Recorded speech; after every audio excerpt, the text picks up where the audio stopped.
പുരകത്തുമ്പോൾ വാഴ വെട്ടുന്നു എന്ന രീതിയിലല്ലേ ഭൂരിപക്ഷം തികയ്ക്കാൻ ബുദ്ധിമുട്ടിയ KDF-ൽ നിന്നും നിങ്ങൾ ആഭ്യന്തരമന്ത്രി സ്ഥാനം വില പറഞ്ഞു വാങ്ങിച്ചത്? എനിക്ക് കിട്ടിയ അവസരവും ഉപയോഗിച്ചു എന്നുള്ളത് ശരിയാണ്. അത് പക്ഷേ എന്റെയും കുടുംബത്തിന്റെയും സാമ്പത്തിക ഭദ്രത അരക്കെട്ടുറപ്പിക്കാനോ അധികാര ദുർവിനിയോഗത്തിനോ അല്ല, മറിച്ച് എനിക്ക് കിട്ടിയ ഈ അധികാരം ജനനന്മയ്ക്കായി വിവേകത്തോടെ ഉപയോഗിക്കാനാണ്. അച്ഛനെതിരെ മത്സരിച്ചപ്പോഴുണ്ടായ മാനസികാവസ്ഥ? ഞാൻ അച്ഛനെതിരായിട്ടല്ല, അച്ഛന്റെ രാഷ്ട്രീയ നയങ്ങൾക്കെതിരെയാണ് മത്സരിച്ചത്. രാഷ്ട്രീയം വ്യക്തിനിഷ്ഠമല്ല. അച്ഛനെ തോൽപ്പിച്ചപ്പോൾ എന്തു തോന്നി? ഞാനല്ലോ തോൽപ്പിച്ചത്, ജനങ്ങളല്ലേ. രാഷ്ട്രീയക്കാർ കൊള്ളരുതായ്മ കാണിച്ചാൽ വോട്ടിങ്ങിലൂടെ പുറത്താക്കാൻ ജനങ്ങൾക്ക് അവകാശമുണ്ട്. അപ്പോൾ താങ്കളുടെ അച്ഛൻ ശ്രീ ബാലഗംഗാധരൻ ഒരു കൊള്ളരുതാത്തവരും അഴിമതിക്കാരും ഒക്കെ ആണെന്നാണോ ബഹുമാനപ്പെട്ട മന്ത്രി പറയുന്നത്? ഞാനൊരു വ്യക്തിയല്ല ഉദ്ദേശിച്ചത്. അച്ഛൻ കുറ്റവിമുക്തനാണെന്ന് തെളിയിക്കപ്പെട്ട താങ്കൾ ഈ മന്ത്രിസ്ഥാനം ഒഴിഞ്ഞ് അദ്ദേഹത്തിന് വീണ്ടും ഒരു അവസരം നൽകുമോ? അച്ഛൻ നിരപരാധിയാണെന്ന് തെളിഞ്ഞാൽ, പാർട്ടി ആവശ്യപ്പെട്ടാൽ എന്റെ മന്ത്രി പദവിയും MLA സ്ഥാനവും ഉപേക്ഷിക്കാൻ ഞാൻ തയ്യാറാണ്.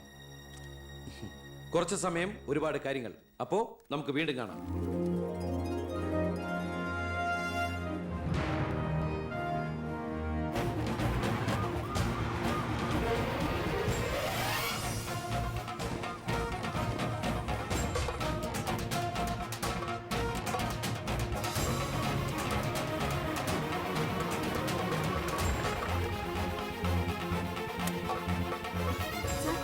സോറി, ആവശ്യത്തിലേറെ ചോദ്യങ്ങൾക്കുള്ള ഉത്തരം ഞാൻ പറഞ്ഞു കഴിഞ്ഞു. ഇനിയും ആവർത്തിച്ചാൽ വെറും വാചക കസർത്ത് നടത്തുന്ന ഒരു ഹോം മിനിസ്റ്ററായി പോകും ഞാൻ. പ്ലീസ് പ്രവർത്തിച്ച് കാണിക്കാനുള്ള സാവകാശം തരൂ. അപ്പൊ പിന്നെ കാണാം.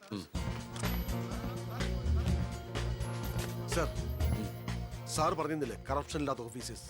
DYSP Anantharaghavan sir, SI Pratap Varma sir. Please come. നമസ്കാരം sir. Excuse me sir. Sir, ഈ മന്ത്രിസഭ കാലാവധി പൂർത്തിയാക്കൂ. ക്യാബിനറ്റ് മീറ്റിംഗ് കഴിഞ്ഞിട്ട് പറയാം. 5 കൊല്ലം ഞാൻ ഇവിടെ ഉണ്ട്. മീറ്റിംഗ് കഴിഞ്ഞിട്ട് പറയാം. മീറ്റിംഗ് കഴിഞ്ഞിട്ട് പറയാന്ന് പറഞ്ഞില്ലേ? എന്റെ പേഴ്സണൽ പ്രൊട്ടക്ഷൻ വിങ് എന്ന പേരിൽ സാറും സാറിന്റെ ഗ്രൂപ്പും എന്നോടൊപ്പം ഉണ്ടാവണം സർ. അത് പക്ഷെ എന്നെ പ്രൊട്ടക്ട് ചെയ്യാൻ വേണ്ടിയിട്ടല്ല, ഈ നാടിനെ പ്രൊട്ടക്ട് ചെയ്യാൻ എനിക്ക് നിങ്ങൾ ആവശ്യമാണ്. എന്നെക്കാൾ ഉയർന്ന റാങ്കുള്ള എനിക്ക് കമ്മ്യൂണിക്കേറ്റ് ചെയ്യാൻ എളുപ്പം സാറുമായിട്ട്. പണ്ട് ലാത്തി ചാർജുകൾക്കിടയിൽ സാർ പലവട്ടം എന്നെ ലാത്തിയുമായിട്ട് പരിചയപ്പെട്ടിട്ടില്ലേ സാർ? അതല്ല സർ. പിന്നെന്താ സാർ? ഒരു റിക്വസ്റ്റ് ഉണ്ട്. യെസ്. സാർ ഇനി എന്നെ സാറേന്ന് വിളിക്കരുത്. ഒരു മന്ത്രിയായെന്ന് കരുതി പെട്ടെന്ന് അപ്പനെ കയറി അവസരപ്പെട്ടാന്ന് വിളിക്കാൻ പറ്റുമോ? ഞാൻ സാറേന്ന് വിളിച്ച് ശീലിച്ചു പോയി. നാവ് അങ്ങനെ വഴങ്ങും സാറേ. Good morning. അയ്യർ സാർ, ഇവരുടെ പുതിയ പോസ്റ്റിംഗിന്റെ കാര്യം ഞാൻ DGയോട് ഇൻഫോം ചെയ്തിട്ടുണ്ട്. Please take necessary steps. Okay sir. Okay. Sure sir. Hello, ഞാൻ പൗത്രനാ. നിന്റെ സത്യപ്രതിജ്ഞ ഞാൻ TV-യിൽ കണ്ടു. ഒരു യുവാവ് ഹോം മിനിസ്റ്ററായിട്ട് നീ ശരിക്കും ഷൈൻ ചെയ്ത് കേട്ടോ. ആരുടെയെങ്കിലും മുമ്പിൽ ഷൈൻ ചെയ്യണമെന്ന ഉദ്ദേശത്തോടെയല്ല ഞാൻ മന്ത്രിയായത്. പിന്നെ ഞാൻ നിന്റെ പെങ്ങടെ പേരിൽ ഒരു എസ്റ്റേറ്റ് വാങ്ങിയില്ലായിരുന്നോ? ഇവിടെ ഇപ്പൊ തേങ്ങയിടിയിൽ നടക്കുക. ഈ ഏരിയയിൽ കള്ളന്മാരുടെ ഭയങ്കര ശല്യമെന്നാണ് നാട്ടുകാർ പറയുന്നത്. നീ ഒരു 10-20 പോലീസുകാരെ ഇങ്ങോട്ട് ഏർപ്പാടാക്കണം. അവരെ നിക്കട്ടെന്ന് കാവലിന്. അളിയന്റെ തേങ്ങയ്ക്ക് പ്രൊട്ടക്ഷൻ തരാനുള്ളതല്ല കേരള പോലീസ്. അവർക്ക് വേറെ ജോലിയുണ്ട്. മിസ്റ്റർ പൗത്രന് വേറെ എന്തെങ്കിലും പറയാനുണ്ടോ?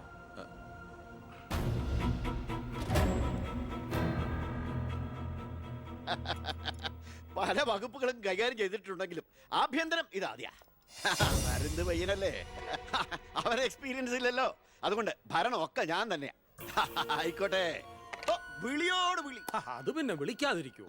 സാറിന്റെ ലേഖനം അപാരം. ഇനി അങ്ങോട്ട് ശുക്രദേശയാ. തട്ട് ചെണ്ടയ്ക്കും തുട്ടുപാരാർക്കും. അങ്ങനെ ഞാൻ ഉദ്ദേശിച്ചത് മന്ത്രിയായതിന്റെ ചെണ്ടോട്ടും ആഘോഷവും.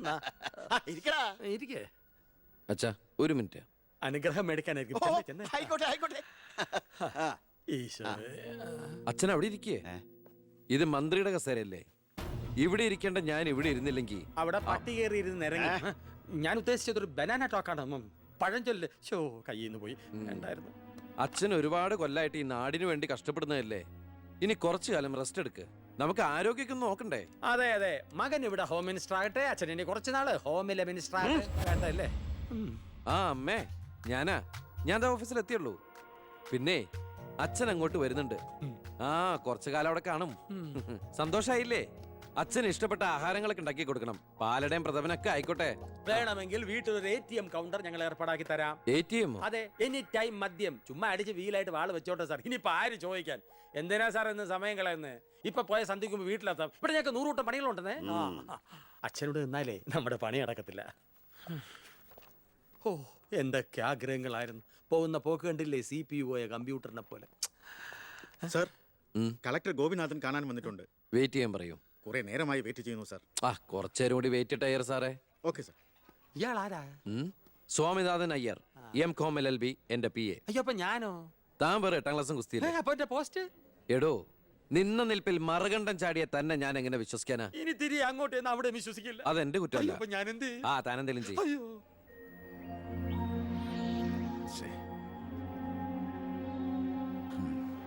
Hello mister Gopinath. ഹായ്. താനെന്താണ് ഇവിടെ? Hey minister. Oh I am sorry. തന്റെ ബ്രദറിലോ ആണല്ലോ ഹോം മിനിസ്റ്റർ. എടോ, താൻ ഇവിടെ കളക്ടറായിട്ട് 3 വർഷം തയ്യാറായില്ലേ?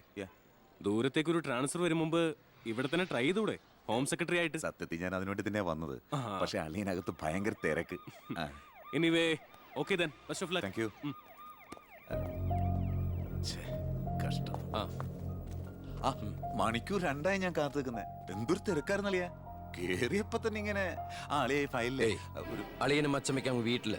ഇത് ഹോം മിനിസ്റ്ററുടെ ഓഫീസാണ്. Call me sir. അങ്ങനെ വിളിക്കണമെന്ന് ഞാൻ പറയില്ല. Sir.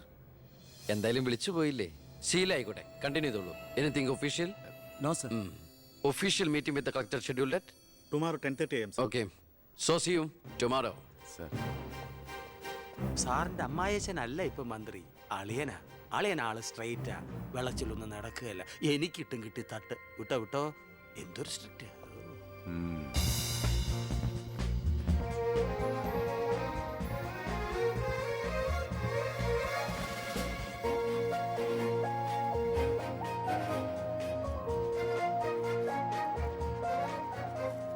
Welcome to police conference. Please come sir.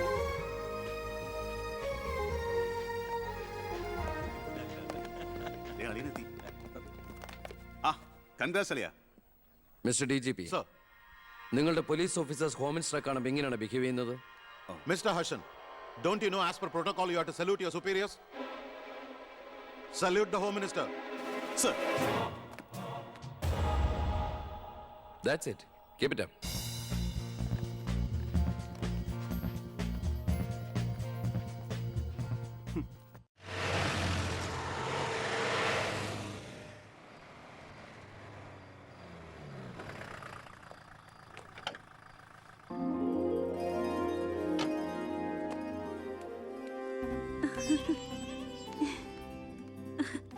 ഏട്ടാ അമ്മേ, എന്താടി? വാ മോനെ.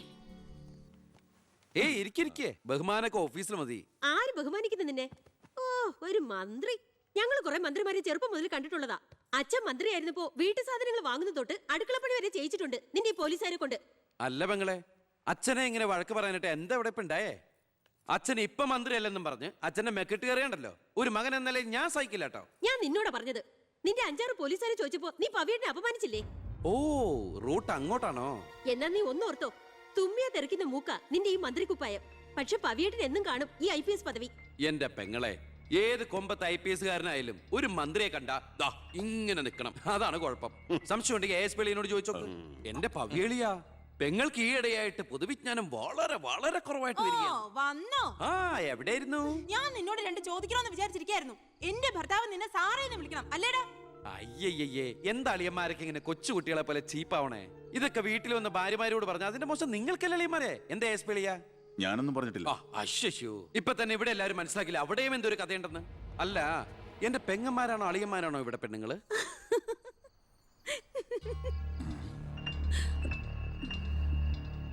അച്ഛാ, അച്ഛനെങ്കിലും ഒന്ന് പറഞ്ഞു കൊടുത്തൂടെ കുട്ടികൾക്ക് ഓഫീസ് വേറെ വീട് വേറെ എന്ന്? എന്നെ മന്ത്രി കസേരന്ന് എഴുതിപ്പിച്ചു വിട്ടവൻ എന്നോട് മിണ്ടാൻ വരണ്ട. ഞാനല്ലോ എഴുന്നേപ്പിച്ചു വിട്ടത്, ജനങ്ങളല്ലേ. അച്ഛൻ ഇനിയെങ്കിലും മനസ്സിലാക്കണം, പൊതുജനം കഴുതയല്ലെന്ന്. അതെങ്ങനെയുണ്ട് അളിയന്മാരെ? എല്ലാരും പോവാണോ? നീ ഉച്ചയ്ക്ക് ഊണ് കഴിക്കാൻ വരുമെന്ന് കരുതി നിനക്ക് ഇഷ്ടപ്പെട്ട പാൽപ്പായസം വരെ ഞാൻ ഉണ്ടാക്കി. അമ്മയ്ക്ക് അറിഞ്ഞൂടെ അമ്മേ മന്ത്രിമാരുടെ തിരക്കൊക്കെ? നീ ഇരിക്കെ. അതെ, ഇവിടെ ഇരുന്നാൽ എനിക്ക് ഇങ്ങോട്ട് ഇറങ്ങൂല്ല അമ്മേ. ഇനി ഞാൻ ഇന്ത്യൻ പ്രധാനമന്ത്രി ആയാലും എനിക്ക് അടുക്കളയിൽ ഇരുന്നാലും ഇറങ്ങും. അതിന്റെ സ്വാദം വേറെ തന്നെയാ. അമ്മ ഇങ്ങോട്ട് വന്നേ. ഇവന്റെ ഒരു കാര്യം. അതെ, ഇവിടെ എല്ലാവരും ചേർന്ന് ഏട്ടനെ പുഴുങ്ങി തിന്നാൻ നോക്കി നിൽക്കായിരുന്നു. എല്ലാം വാല് മടക്കിയത് കണ്ടില്ലേ? കാലക്കേട്ട കലക്കണുണ്ട്. ഈ കഞ്ഞില് പയറും ചമ്മന്തിയൊക്കെ കൂടിയിട്ട് കൈയിട്ട് ഇങ്ങനെ കലക്കി എന്തോ സാധനം അറിയോ? കുറച്ച് വേണം. മീനു, വേറെ കഞ്ഞി വിളിക്കുന്നു. ഞാൻ തമാശ അമ്മ. എത്ര നേരം അവിടെ നിന്നെ വിളിച്ചു പോകുന്നു? എന്താടി ചെവിയേട്ടൂടാ എനക്ക്? നിന്റെ ആങ്ങളെ കൂട്ടാനോ അയാളുടെ പുളിച്ച കോമാളിത്തരം കേട്ട് പൊട്ടിച്ചിരിക്കാനല്ലോ നിനക്ക് നേരം. നിന്റെ 2 ചേച്ചിമാരെ കണ്ട് പഠിക്കടി. അവർ ഭർത്താക്കന്മാരെ ശരണം പറഞ്ഞ് ജീവിക്കുന്ന കണ്ടില്ലേ?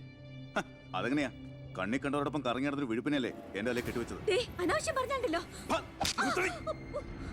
കുന്നുകളയും ഞാൻ. അറിയില്ല നിനക്കെന്നെ.